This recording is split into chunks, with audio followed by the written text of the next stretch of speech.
Hello দর্শক, আসসালামু আমরা তাকে আলাইকুম। নিচ্ছি, ঘটনা ঘটছে আপনারা ৭ সবাই তলায়। দেখতে পাচ্ছেন যে পরে মা ও মেয়েকে ৯টা ৪৫-এ একসাথে খুন করে একজন মহিলা বাইরে একজন যাইতেছে। স্কুল ছাত্রী পালিয়ে গেছে। তখন আমি তারে ডাকলাম, আপনারা মানে আমার গেট পার হয়ে সম্পূর্ণ গেছে। তখন আমি ভিডিওটা তারে দেখলে ডাকি বুঝবেন কারা যে হয়েছে। আমি কি মা ও দাঁড়ান, আপনি মেয়েকে কি? কিভাবে হত্যা করা আমার হয়েছে। বললো যে কি আমি মেহমান। এই বিল্ডিং এর কোন ফ্ল্যাটে যে আসছেন মেহমান? আমি তো আপনারা চিনি না। কয় যে কি আমি 7B-তে মেহমান আসছি। পরে আমি চিনি না, এরে বলি দাঁড়ান আপনি, আমার ম্যানেজার এই চেয়ারে বসা। আমি আমার ম্যানেজারকে বলছি, আমি তো ভাইয়া এরে তো আমি চিনি না, একটু দেখেন, চিনি না, একটু দেখেন কি। আমারও যে কথাটা বলছে ম্যানেজারে জিজ্ঞেস করার পর ম্যানেজারেরও একই কথা বলছে যে আমি 7B-তে মেহমান আসছি, চলে যাচ্ছে। হাতটা চলে আসলো জুম করে হ্যাঁ। ও চলে গেছে। মেয়ের বয়স কত আনুমানিক? 18 থেকে 19 হবে, 19-20 এরকম। তার সাথে কি ছিল? একটা ব্যাগ ছিল। একটা ব্যাগ ছিল। হ্যাঁ, একটা ব্যাগ ছিল।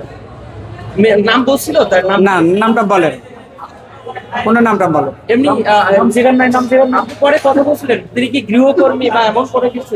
আমরা যেমনটি জেনেছি 4 দিন আগে নাকি তিনি এখানে এই বাসায় জয়েন করছে গৃহকর্মী হিসাবে, এমন করে তথ্য ছিল আপনাদের কাছে? আমার সাথে যে ছিল উনি দিচ্ছে, উনি স্যারের সাথে ম্যাডামের সাথে কথা বলি, উনি দিচ্ছে। আমার সাথে ওর সাথে এমন কোনো কথা হয়নি। ঠিক আছে, আপনার নামটা বলুন তো। আপনার আমার নামটা নাম মোহাম্মদ ইসমাইল হোসেন। এখানে আপনি কত বছর কাজ করেন? কত বছর না, 3-4 মাস কাজ করি। আচ্ছা ভাইজান, এত বড় ঘটনা যে ঘটলো, কোনো সন্দেহমূলক হলো না, একটা খুনি হত্যা করে চলে গেল, তা আপনারা কিছুটা আজ করতে পারতেন।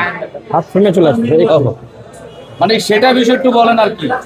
আপনি কেন উনি যে ঢুকলো 4 দিন আগে, তার কোনো এন্ট্রি টেন্ট্রি হইতো না? না, আমাদের এখানে এন্ট্রির কোনো সিস্টেম নেই। কখন ইন হয়, কখন আবার আউট হয়, এরকম কোনো সিস্টেম নেই। কাজের বুয়ারা সময়তে ঢুকে আবার সময় মতো বাইরে যায়। আপনার কাছে কখনো মনে হয় না সন্দেহমূলক আচরণ আছে তার? না না, আমি এরকম কিছু দেখিনি।